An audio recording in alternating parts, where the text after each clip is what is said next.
Do you know Abner? One of the greatest commander in David and Saul's time, commander-in-chief of Saul's army, and a capital military leader. But besides his greatness and strength, who was he truly? What sort of human being was he? What impact did he make in Israel? Today, we dive into the life of Abner, a fallen hero and a commander in Israel. Abner was the son of Ner and the first cousin of Saul. His close kinship with Saul gave him both political influence and military authority. He was a trusted and powerful figure in Saul's court, leading military campaigns against the Philistines and other enemies of Israel. He was a man who played a key role in God's plan. During the famous duel between David and Goliath, Abner played a visible role.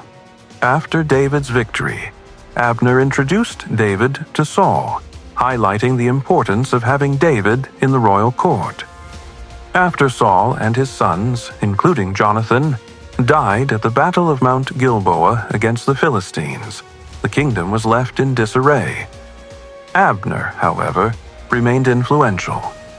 He made Saul's surviving son, Ishbosheth, Eshbal, king over most of Israel, while the tribe of Judah followed David at Hebron. This act reveals Abner's loyalty to Saul's house, but it also shows his role as a kingmaker. This was deeply rooted in selfish motives rather than godly convictions. He held the real military and political power behind Ishbosheth's fragile throne.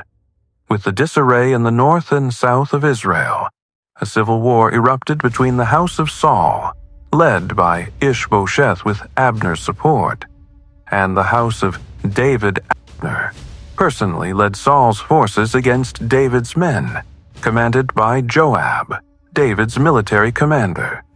During one confrontation at Gibeon, Abner killed Asahel, Joab's brother, in self-defense after Asahel pursued him relentlessly. This event planted the seeds of Joab's later vendetta against him and sparked a blood feud. Abner remained loyal to Ishbosheth until a dispute broke out. Ishbosheth accused Abner of sleeping with Rizpah, one of Saul's concubines. In the ancient Near East, taking a royal concubine could be seen as a claim to the throne. Whether true or not, the accusation deeply offended Abner. Feeling dishonored, Abner switched sides and offered his allegiance to David. He promised to bring all Israel under David's rule. David accepted Abner's offer but required that Michal, Saul's daughter and David's first wife, be returned to him. Abner complied, strengthening David's claim to Saul's house. Abner then campaigned among the elders of Israel, persuading them to accept David as king. He went to Hebron to formalize the alliance with David, who received him with honor and sent him away in peace. Joab, still burning with vengeance over Asahel's death, tricked Abner into returning to Hebron. There, he murdered him in cold blood. Stabbing him in the stomach, David publicly mourned Abner, curses Joab's house, and honors Abner as a fallen leader. A prince and a great man has fallen this day in Israel. So who was truly Abner?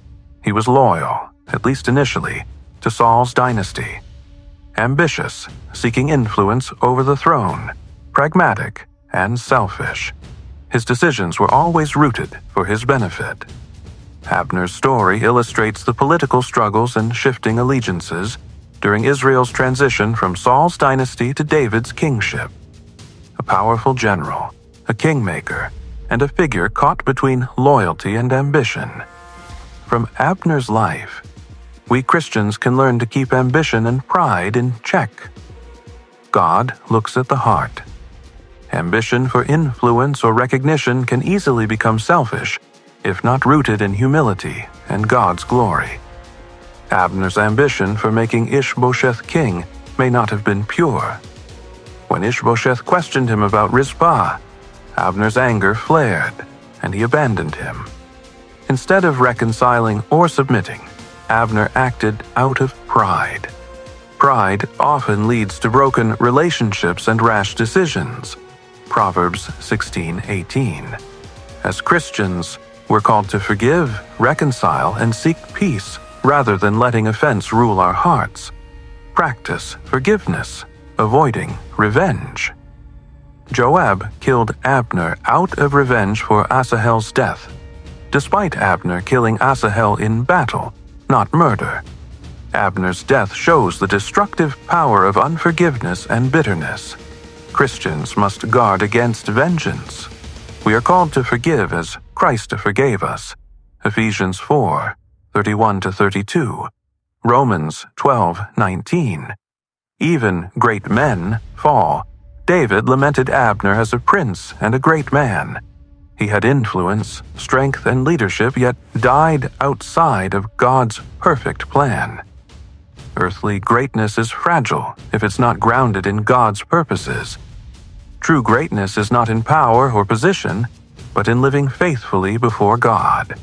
Matthew 20:26-28.